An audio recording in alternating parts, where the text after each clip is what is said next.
Ya, selamat pagi adik-adik, salam kimia, berjumpa lagi dengan Bu Eli.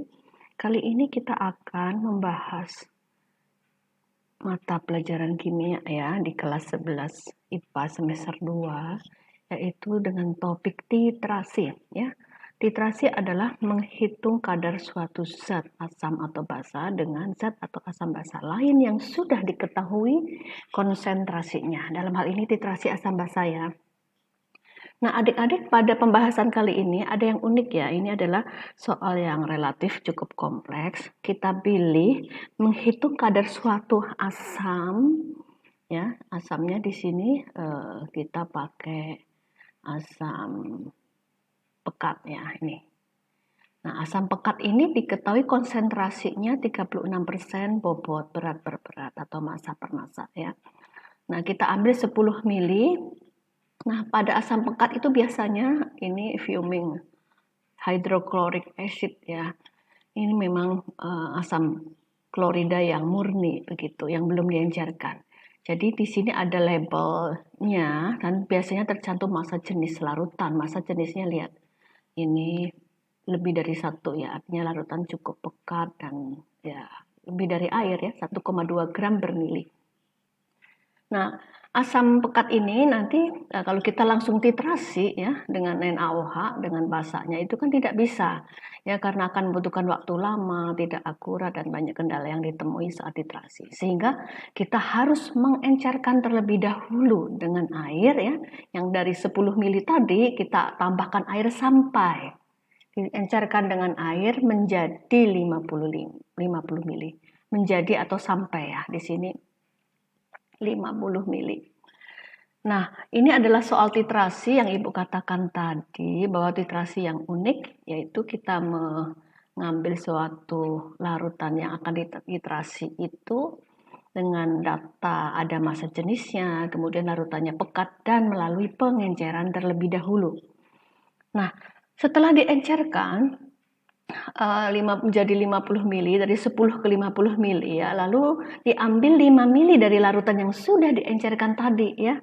Nah, diambil 5 mili, lalu ditambahkan indikator PP dan baru dititrasi dengan natrium hidroksida standar ya. Di sini kita sederhanakan aja angka molaritas standarnya. Biasanya kan 4 desimal ya di belakang koma, tapi ini Ibu ambil 0,1 molar. Nah, indikator PP akan menunjukkan perubahan warna pada daerah 3 kurva titrasi, yaitu saat jumlah milimol titrat atau zat yang dititrasi menjadi sama dengan jumlah mol atau milimol dari zat penitarnya ya. Ini akan berubah warna dia. Waktu diasamkan PP mah warnanya tidak berwarna. Sementara pada saat sudah ditambahkan NaOH, maka saat tercapai keadaan jumlah mol kadarnya sama, maka berubah dari yang tidak berwarna tadi menjadi pink muda. Nah, ini kita catat dan titrasi dihentikan ya, dihentikan lalu dicatat volume titranya yaitu 15 ml larutan. Nah, pertanyaannya adalah hitung kadar asam klorida ya dalam persen massa ya, karena yang diketahui kan 36% massa. Nah, nanti kita hitung dalam persen massa juga ya setelah diencerkan dan dihitung kadarnya tadi ya. Nah, bagaimana mengerjakan soal tipe seperti ini? Ini adalah soal yang harus dikerjakan secara bertahap ya. Artinya kita harus membuat sketsa diagram supaya kita memiliki gambaran yang jelas. Kita buat ya diagramnya ya. Nah, kita buat sketsa saat kita bekerja titrasi itu seperti apa ya kan? Nah, di sini ada botol, nah ini botol HCl pekat ya, HCl pekat. Pekat massa jenis tadi dapat dikatakan 1,2 gram per mili. Nah, ini konsentrasi seperti ini, massa jenis seperti ini biasanya konsentrasinya 36% BB, 35% BB sampai sekitar 38% massa ya. Nah, ini kita ambil ya, ambil berapa? 10 mili. Ya, ambil 10 mili saja. Kemudian kita tambahkan air. sampai, ingat ya, sampai atau menjadi sampai 50 mili saja. Ya. Nah, ini adalah volume yang nanti mau kita pakai untuk titrat ya. Nah, di sini kita ambil 5 mili. Ini diambil 5 mili dari 50 mili tadi ya. Kemudian kita masukkan ke dalam Erlenmeyer dan ditambahkan indikator PP ya. Nah, jadi di sini ini ya, ini maksudnya dimasukkan ke sini. Ini namanya Erlenmeyer ya.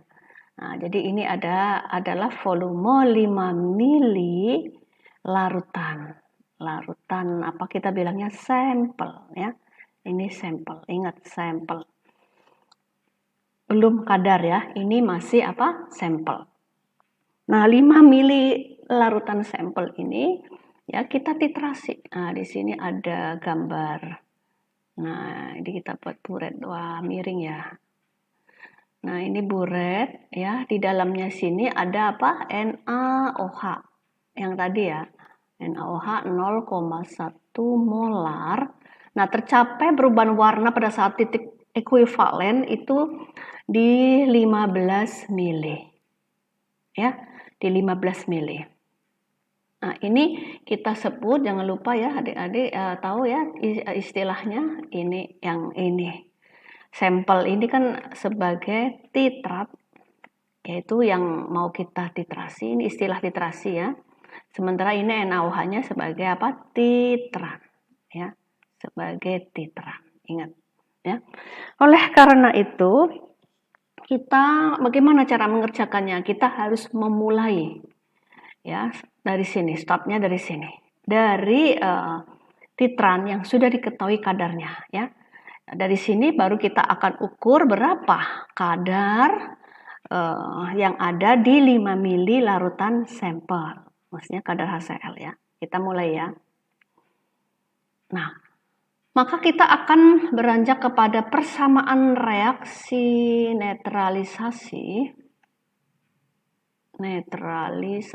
ya. Yaitu antara NaOH sebagai titran tadi reaksikan dengan HCl akan menghasilkan NaCl plus H2 ya. O. Nah, ini karena koefisiennya 1,1, nanti net equation-nya reaksi bersihnya kan jadi tinggal OH- ditambah H+ ya, akan menghasilkan apa? H2O ya, net equation-nya ya. Nah, sekarang kita mulai lagi ya, dari tadi OH- atau NaOH ini tadi adalah berapa? 0,1 milimol per mililiter 15 mili. Berarti di sini ada 15 milimol NaOH ya. Nah, ini setara dengan ini HCl-nya yaitu juga 15 milimol ya. HCl dalam sampel yang jumlahnya 5 mili tadi ya. 15 milimol ini adalah HCl dalam sampel ya, dalam sampel. Maka kita buat perbandingan ya. 15 milimol HCl terdapat di dalam 5 mililiter sampel larutan ya. Nah, sekarang tadi kita menggunakan sebelum diambil dari 5 mili, kita kan sudah mengencerkan. Maaf ini ibu salah ya, 1,5, sorry. 1,5. Berapa milimol HCl terdapat dalam 50 mililiter sampel?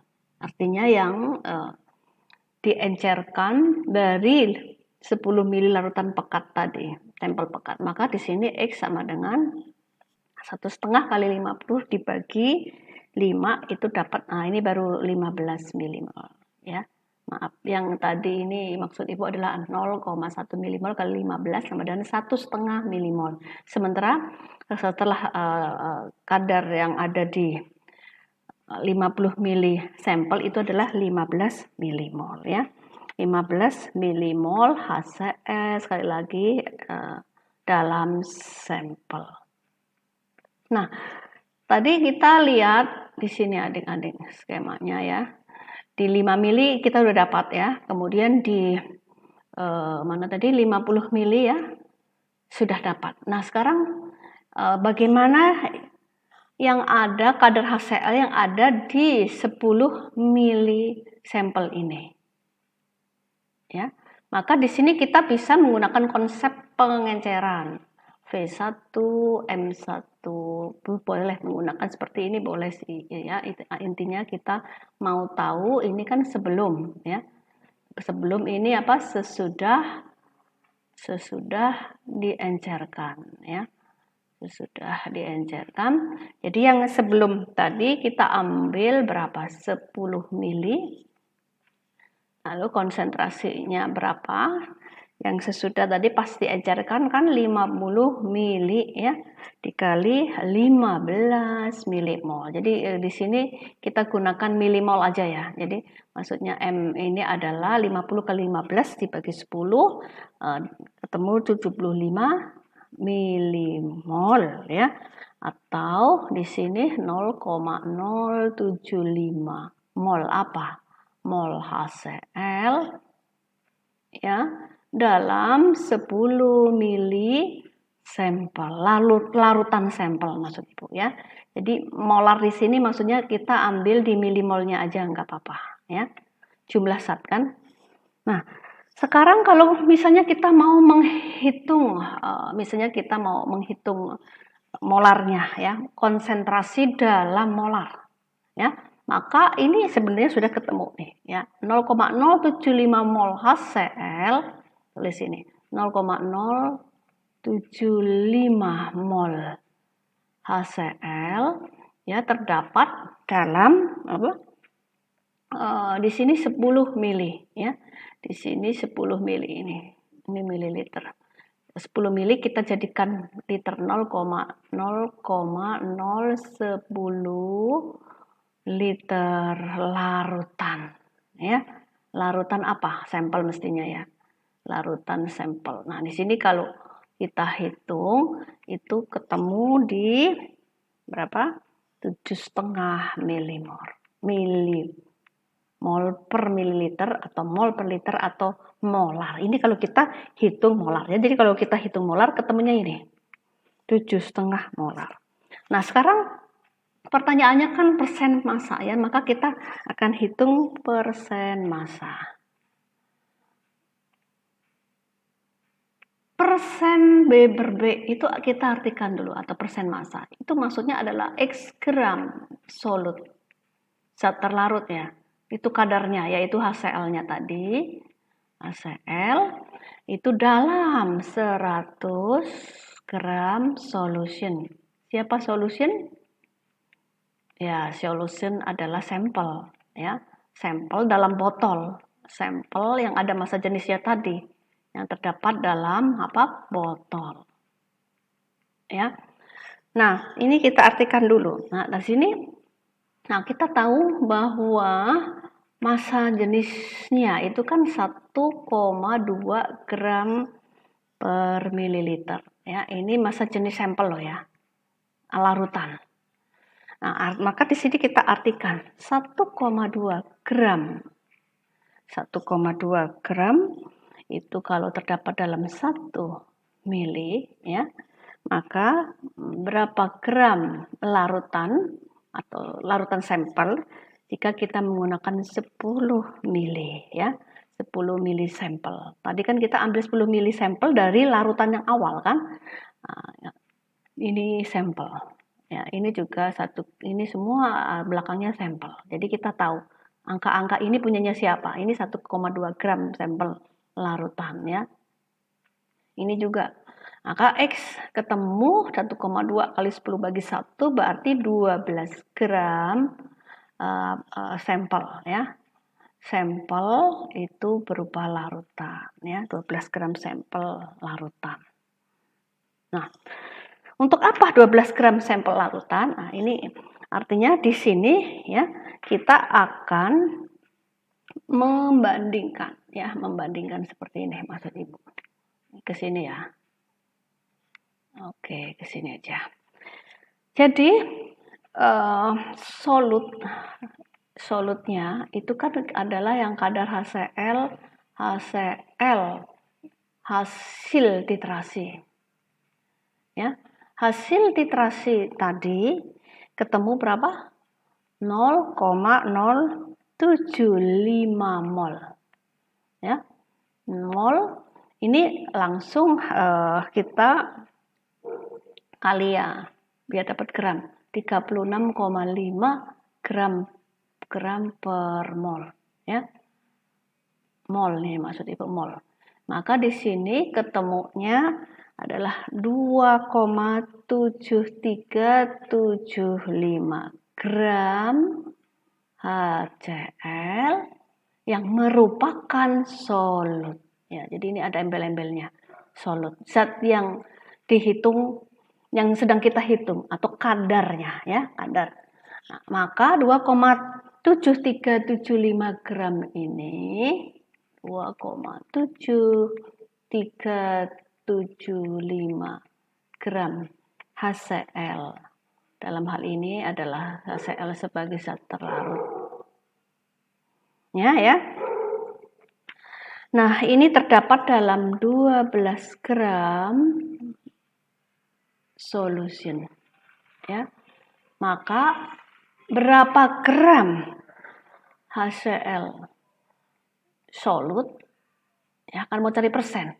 Jika terdapat dalam 100 gram solution. Nah, maka kita akan mendapatkan X adalah, ini kalikan ya, X adalah 22,8125. Langsung persen ya. Nah, ini adalah kadar hasil pengenceran. Dari 10 mili ke 50 mili dari HCl pekat yang 36% tadi ya. Jadi demikian ya adik-adik, semoga bisa dipahami.